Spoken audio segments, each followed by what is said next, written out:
అత్తయ్య, మీరే ఈ గొడవలన్నిటికీ కారణం మీరే. చెప్పుడు మాటలు విని ఎవరు చెప్తే అది విని ఇప్పటి వరకు మీరు తెచ్చుకున్నారు ఇక్కడికి అని అంటూ ఉంటుంది అవని. అసలు ఆయన ప్రేమలో మీకు కూడా ప్రేమ లేదు కాబట్టి ఈ విషయం బయటికి వచ్చింది అని అంటూ ఉంటే, ఏంటి అక్షయ్ నా మీద కన్న తల్లి ప్రేమని చూపించాడా? లేదు, అక్షయ్కి నేను కన్న తల్లిని కాదని ముందే తెలుసు. అందుకే తన మేనమామ దగ్గర మన వంశపారంపరంగా వస్తున్న హారాన్ని తీసుకొని నీకు ఇచ్చాడు అని అంటూ ఉంటుంది పార్వతి.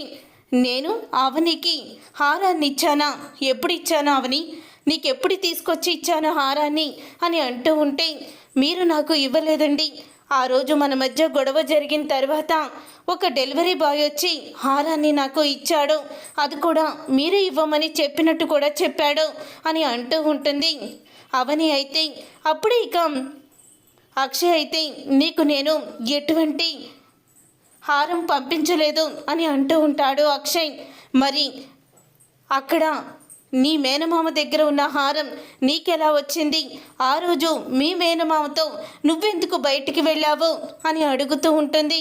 అసలు తను నా మేనమామని ఇప్పుడు నువ్వు చెప్పే వరకు కూడా నాకు తెలీదు అని అంటూ ఉంటే అప్పుడే ఇక షాక్ అయిపోతూ ఉంటుంది పార్వతి.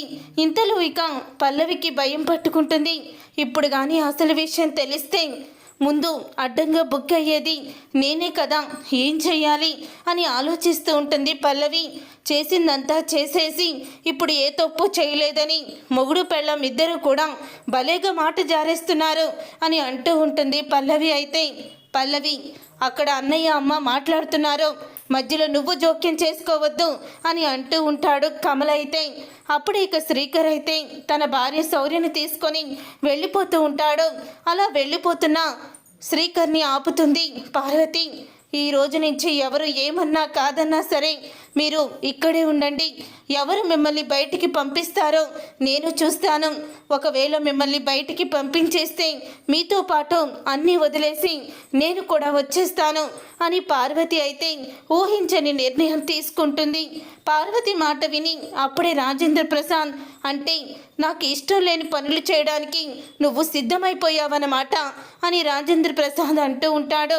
మీరు నాకు ఇష్టం లేని పనులు చేస్తే లేంది నేను మీ ఇష్టం లేని పనులు చేయడం తప్ప? అయినా నేనేమీ తప్పు చేయడం లేదు. కన్న కొడుకుని ఇక వదులుకోలేక కుటుంబాన్ని వదులుకోవాలని అనుకుంటున్నాను అని పార్వతి అయితే అంటుంది. ఈలోగా అక్కడికి అక్షయ్ మామయ్య అయితే మేనమామ అయితే వస్తాడు.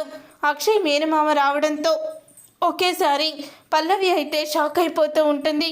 అప్పుడే రాజేంద్ర ప్రసాద్ అయితే, రే దయాకర్, నిజం చెప్పరా, ఆ రోజు పార్వతి దగ్గర తీసుకున్న హారం నువ్వు ఎవరికి ఇచ్చావో ఆ హారం తిరిగి అక్షయ్ చేతికి అవని చేతికి ఎలా వచ్చింది అని అడుగుతూ ఉంటాడు రాజేంద్ర ప్రసాద్.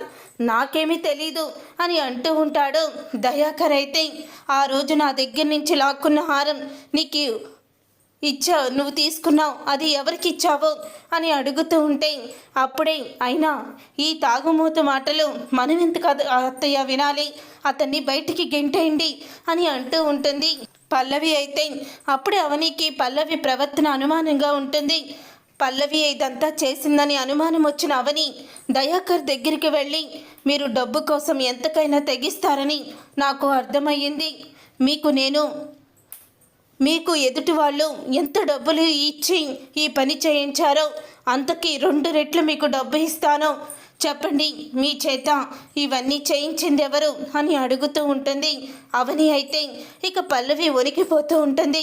అప్పుడే దయాకర్ అయితే, ఏంటి వాళ్ళిచ్చిన దానికన్నా నాకు 2 డబ్బు ఇస్తావా? అయితే చెప్తాను విను. ఇదంతా నాతో చేయించింది ఈ పల్లవి వాళ్ళ నాన్న చక్రధర్, వాళ్ళిద్దరూ కూడా అని చెప్పగానే ఒక్కసారి అందరూ షాక్ అయిపోతూ ఉంటారు. అప్పుడే ఇక పల్లవిని చంప పగలు కొడుతుంది అవని. అత్తయ్య, దీని మాటలు విని మీరు మమ్మల్ని అపార్థం చేసుకున్నారు. ఆ రోజు మీ దగ్గర హారాన్ని కొట్టించేసి అదే హారాన్ని డెలివరీ బాయ్ దగ్గర ఈయన పంపించినట్టు చెప్పించింది ఈ పల్లవియే. ఆ రోజు పుట్టినరోజు బట్టలు ఆయనకి ఇచ్చిన బట్టల్ని చింపేసి నా చేతి ఆ బట్టల్ని బయట పడించింది అలాగే ఆ రోజు పుట్టినరోజు మీరు చెయ్యనని వాళ్ళతో చెప్పారని, చివరికి నాన్నమ్మ అమ్మమ్మ గారు కూడా తన మనవరాలతో చెయ్యి కలిపి నన్ను మీరు అపార్థం చేసుకునేలా చేశారు అని అంటూ పల్లవి మొత్తం నిజాన్ని బయట పెడుతుంది. అది విని అప్పుడే ఇక రాజేంద్ర ప్రసాద్ తన తల్లిని నిలదీస్తాడు. అవని చెప్పింది నిజమేనా అని అంటూ ఉంటే పల్లవి అలా చెప్పమందిరా, అందుకే చెప్పాను అని అంటూ ఉంటుంది. రాజేంద్ర ప్రసాద్ తల్లి అయితే అప్పుడే ఇక పల్లవి దగ్గరికి వెళ్ళి రాజేంద్ర ప్రసాద్ అంటూ ఉంటాడు, ఇంటి కోడలు ఇంటి గౌరవాన్ని నిలబెట్టాలి, ఇంట్లో అందరినీ కూడా సంతోషంగా ఉండేలా చూసుకోవాలి.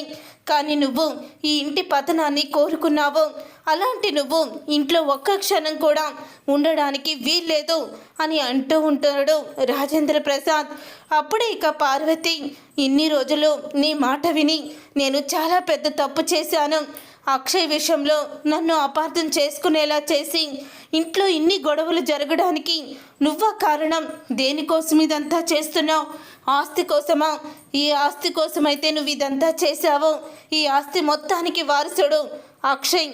అసలు ఈ ఆస్తి మొత్తం అక్షయ్ తల్లి అనురాధాది.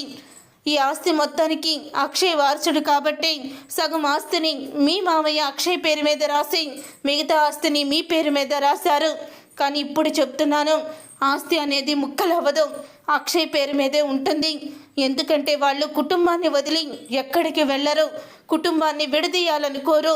అలాంటి వాళ్ళు అందుకని ఈ ఆస్తి మొత్తం ఎవ్వరికి కూడా దక్కదు అని అంటూ పార్వతి ఊహించని షాక్ ఇచ్చేస్తుంది పల్లవికి. చూసారుగా ఫ్రెండ్స్, రాబోయే కథలో ఖచ్చితంగా ఇలాగే జరగబోతుంది. మరి ఇలాగే జరగాలని మీరైతే కోరుకుంటున్నారా? అయితే వీడియోని తప్పకుండా లైక్ చేసి ఛానల్ని సబ్స్క్రైబ్ చేసుకొని పక్కనే ఉన్న గంట సింబల్పై ఆల్ అని క్లిక్ చేయండి. అప్పుడే మేము పెట్టే ప్రతి వీడియో మీరు మిస్ కాకుండా చూసేయవచ్చు.